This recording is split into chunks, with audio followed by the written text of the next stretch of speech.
So first thing that I want to talk about, and I'm a researcher, so I think a lot about where people are when we're looking into decision making. So this is a social media metrics map, and I think the organizers of this webinar are going to share the recording.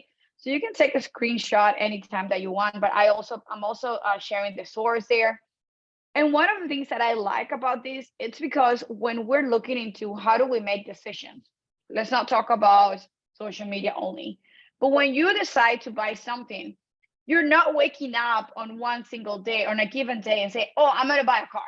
Well, there may be some people who do that, but actually most people are going through a process, and that process is exemplified on the first column. So that's a buyer's journey. When you're deciding to buy, and most people decide to buy something, there is a process that we all follow. And the first one is awareness. Then we have consideration. So awareness is, oh, I really want, I don't know, I'm having these, what is this, soda water, sparkling water. And I say, oh, I really want a sparkling water. I think I want to buy it, but I don't know what brand, what flavor, where to buy it. So there's so many decisions after that. Then the next step in a buyer's journey is consideration. So you are considering, well, I really want to buy it because I can afford it. Two, I really want to make that purchase. Then decision, you decide to purchase it, and then you go to purchase.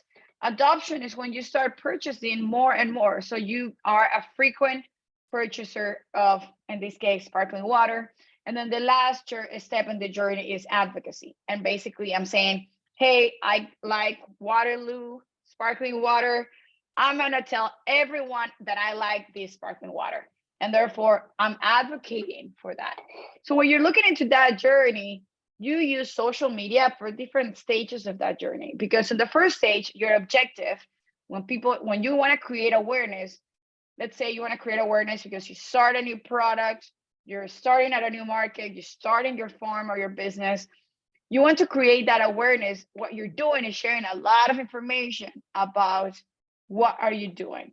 And what you're doing, that's the objective, create awareness. Then the next column is the social strategy. So you want to expose your target audience to content that is broad and shareable. And that's when photos and short videos are actually very important. And then you want to benchmark against competitors. What are the things that you can do? You can talk about educational posts. So that's a social activity. You need to get influencers engaged. So if you're looking into, oh, who is in your community a good person that is coming to buy from my store? And then you post about them and you ask them to post about you. And then when you're paying social media, of course, in social media, you have strategy to go organically. We call it organically. And that's basically you're posting for free. So you're using your social media and you just post. And then you can have paid advertisement. And those are promotions and boosts. So those are the two strategies that you can use. Then the next column are the KPIs. The KPIs are short for key performance indicators. And these are metrics, just a metric of what do you want to measure.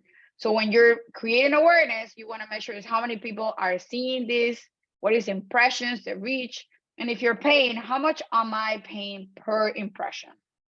And the result is that you're getting more eyes on your content. So what you want is to increase the potential clientele.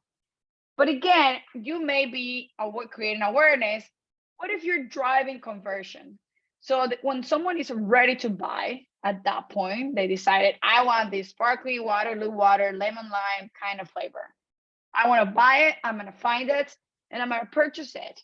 So when you get to that very strategic point into the buyer's journey, you want to move target audience to brand offers. The difference here is that you're going to provide offers of what is your product and offer maybe a discount, maybe information, maybe referral codes, whatever you want to offer that it's appropriate for your business and your products. The social activity is that you're going to create posts that are influencing desired consumer action. You're going to share links to, let's say you have a website or you have a link to an event, and then you're going to pay target ads with CTAs. CTAs are short for call to action, and I'm going to get there later. But you're going to be at that point, you don't want to add uncertainty. You want to say, hey, I am the best brand of sparkling water. You need to come to my store because I have this. And it's a very powerful, CTAs are very powerful advertising. When you're looking into what is working, so that's your return on investment. You need to understand how many people are clicking on a website or a link or a profile. What is the cost per click? So this is, again, more specific, and how many people are buying. Because right now you're spending money on this lemon lime Waterloo sparkling water. So how many people are buying and how much they're spending and how much am I spending? And those are the metrics that you want to understand. So what are the conversions, are purchases, downloads, leads, visits, resharing, whatever you decide. And then, of course, you can follow the journey and you say, well, I want to delight my customers. The difference between the decision and adoption is at adoption, you need to provide engagement.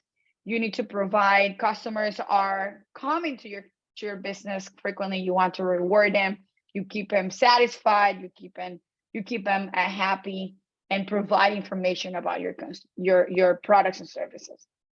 So keeping this in mind, I'm going to tell you specific strategies that you can use tomorrow to use in your social media.